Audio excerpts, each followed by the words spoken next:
I'm so glad you're with us today on the Clark Howard Show. You know, our mission is to serve you with advice and information that empowers you so you make better financial decisions in your life.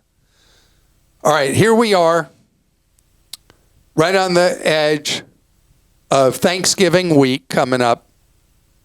And we are in the height of the charitable solicitation season because we, the American people, are the most generous people on earth.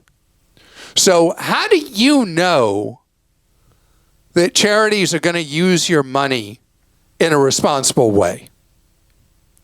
I'm going to tell you what you need to know. Also, there are value deals, value wars happening in the food world that are going to make your wallet smile.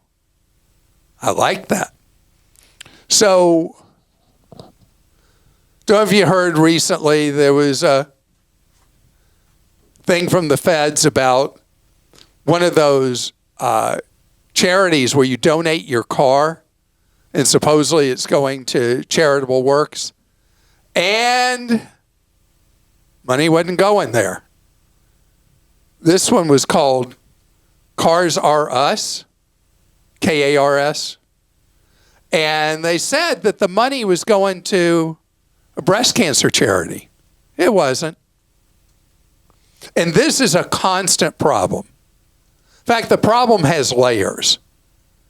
You give to a charity or a supposed charity, and it turns out the money either is being stolen or the charity, if it is a proper charity, they're not properly handling the money.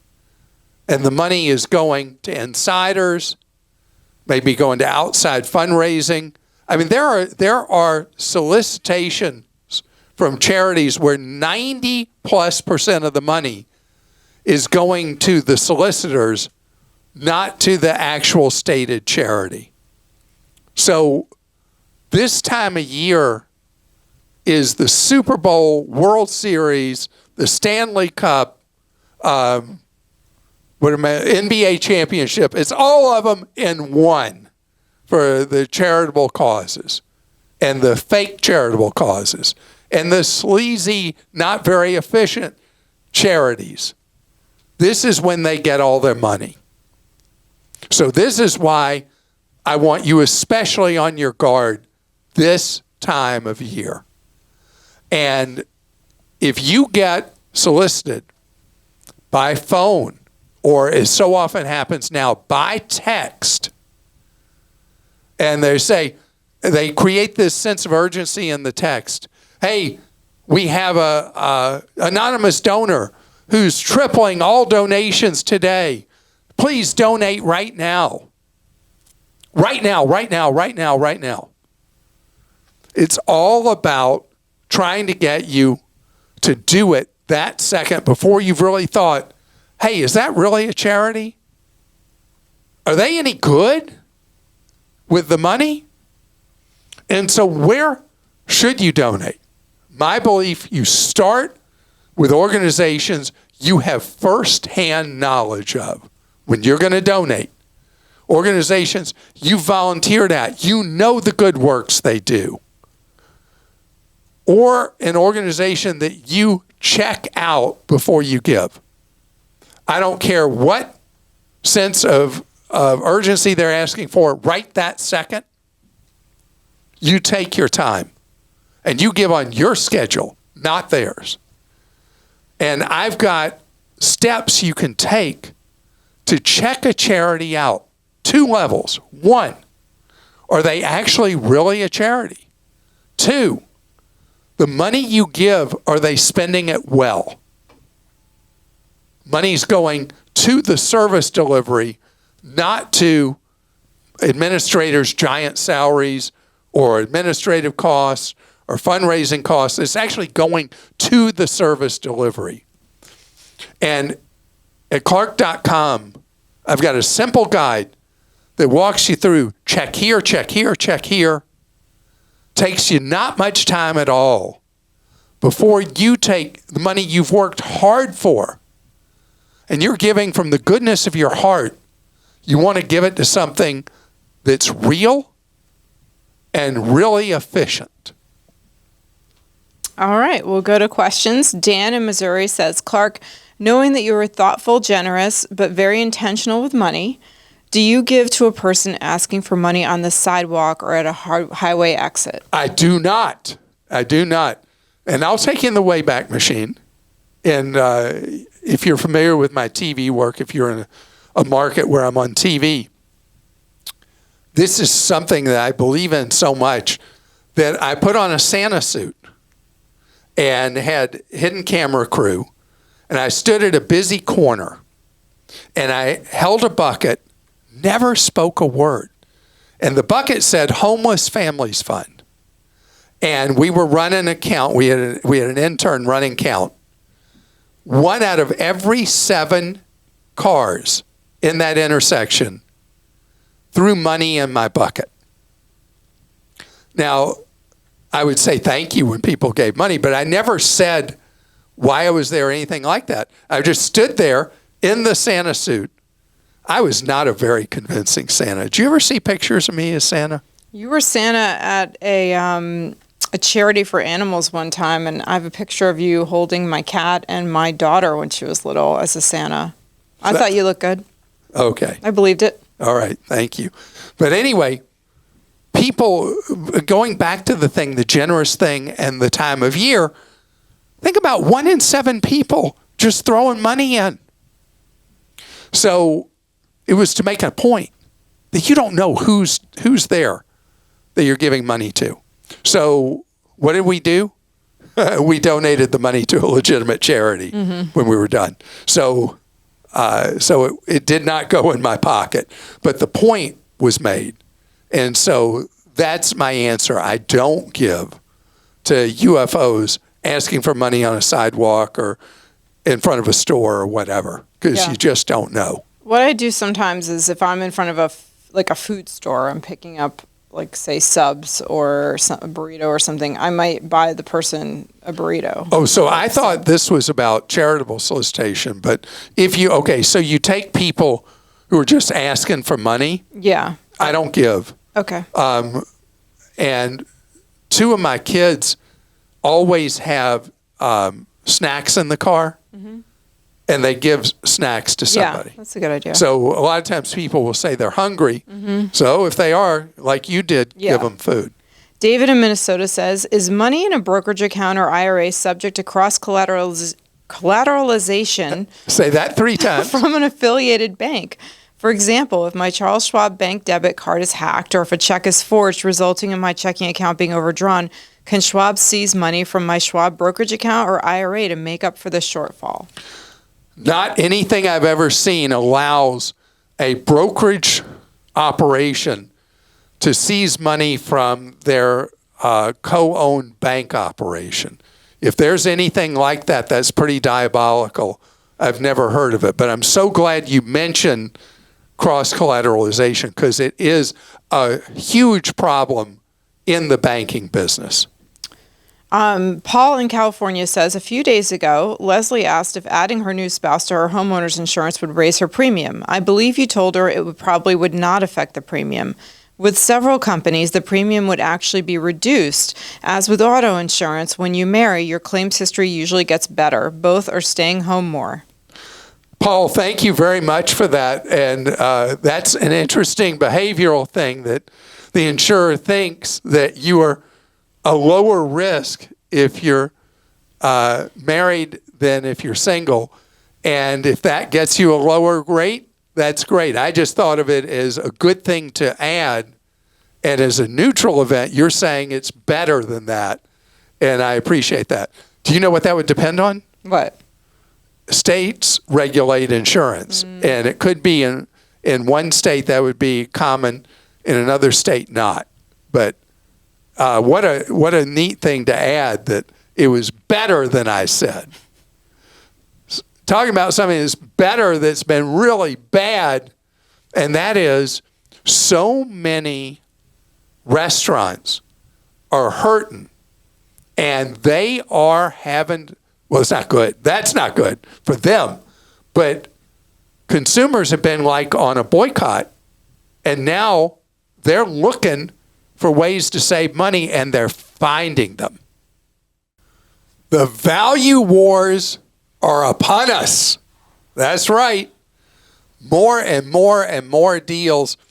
Okay, in the McDonald's app, I got to tell you, this is funny because McDonald's has had a really hard time of late. That people are basically not going nearly as often as they used to. And if I go to the app, right at the top it says free apple pie, free hash brown, free breakfast, free 10-piece chicken nugget, on and on and on with deal after deal in the app. And that's just right at the top. Then it goes into bonuses. Then if I go to the regular menu to order, it has special deals. It's, they've always had the extra value meals, which to me are not a value because I don't eat French fries. But then they've got the McValue menu. And then within the McValue menu, they have deals on the deals. And this is not just a McDonald's story. This is happening throughout with fast food, quick serve, and what do they call it? Family-style dining or whatever. That the first three levels of food from fast food up, they're really feeling the pressure. People are saying, who may have been going regularly or going irregularly or not at all. And the restaurants are having to come up with deals. I talked not that long ago about how important the apps are and how I've got apps for all these different places because you need to use them in order to get a lot of the savings. But if you are eating out, one of the secret sauces to saving money everywhere but on the West Coast is going to be at these big convenience store chains that are selling more and more food, competing with the fast foods and the quick serves. And the food menus are getting larger. The big fight right now going on among the convenience store chains was pizza, and now it's sub sandwiches or hoagies or whatever you like to call them, whatever part of the country you're in. And they are putting intense pressure on price points for the fast food places. Because think about this. If I'm a fast food place or I'm a quick serve place, I've got all the rent. I've got all of it because the whole business I'm in is selling food. But if I'm a convenience store gas station like Wawa, Sheetz, either of the Quick Trips, the one that begins with the K, the one that begins with the Q, there's Maverick, there's all these chains, and if I forgot one, I mentioned Sheetz. And then there's Buc-ee's, which is in a class by itself. But these places are providing lower price points on the food because the building's already there. They're already selling the gas. They're already selling all the convenience store items. And then on top of it, they're now offering restaurants or whatever you'd call fast food, whatever. And my son is convinced that the best sub sandwich you can get in the world, the best hoagie, anywhere is at Wawa. And he cannot wait to be somewhere where there's a Wawa to get one. If you are in the West and you've never been to Wawa, when you come back east, well, if you like subs, you got to try one. But the the price wars are sticking with us. And the choices you have are so varied. And in a lot of markets now, you know where a very busy lunch place is? Costco. People come into Costco not to shop, just to have lunch. Oh, yeah. Go to a Costco in Hawaii. Oh, well, yeah. Yeah, same $1.50 hot dog and drink on Kauai or Maui, Yeah. Big Island. Okay. Christopher in Honolulu. Arizona says, I've heard you recommend taking out medical insurance when taking trips to foreign countries so that one medical emergency doesn't land you hundreds of thousands of dollars in debt. Are there any popular travel locations where I wouldn't need to get it?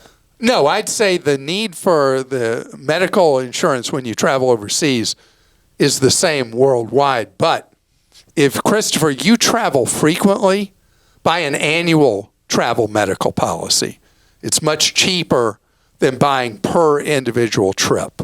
And you have to decide with the medical, are you just interested in medical cost reimbursement, or what makes them more expensive is if you also want medevac, and medevac most often does become applicable more based on geography, where you're traveling, and the caliber and quality of medical facilities that might be where you might get injured or ill, where you might need a medevac. And medevac is crazy expensive. Tom in Nevada says, my wife and I take quite a few cruises each year, probably about 6 to 8. We always get travel insurance, but we also have the Chase Sapphire Reserve credit card, which looks like it has a very robust travel insurance protection plan. Is it really necessary to buy additional travel service beyond what the Sapphire Reserve covers? No. The Sapphire Reserve is a worthy and adequate replacement for traditional trip insurance when you're booking with it. Now, is the claims process any friendlier than it is with any trip insurance policy you'd buy independently? No.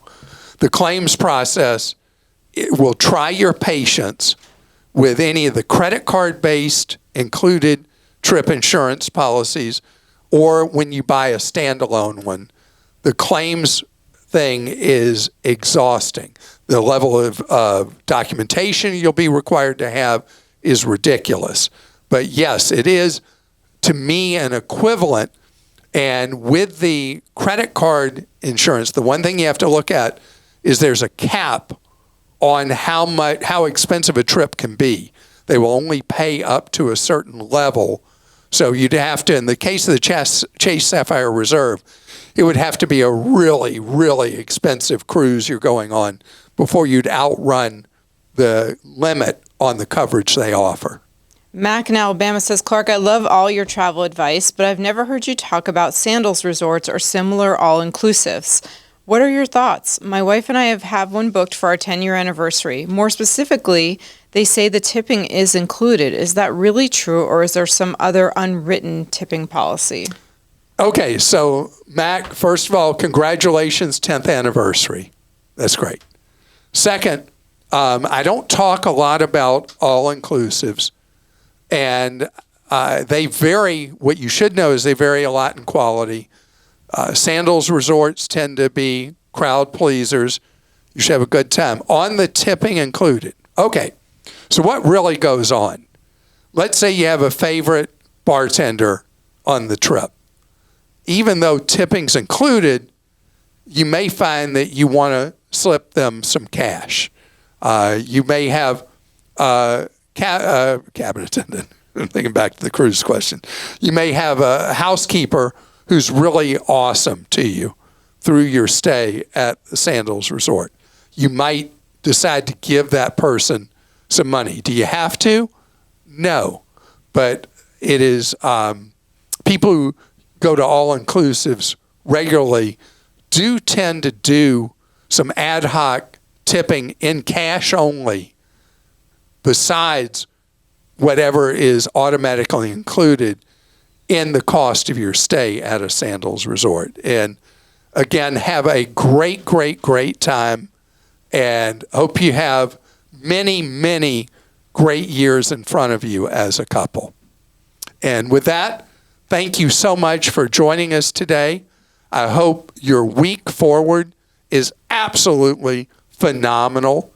Know that we serve you every possible way we can, including social media, so that you can be informed whatever way works best for you and for your wallet, so you're empowered with knowledge so you can save more, spend less, and avoid getting ripped off. Have a great rest of your day.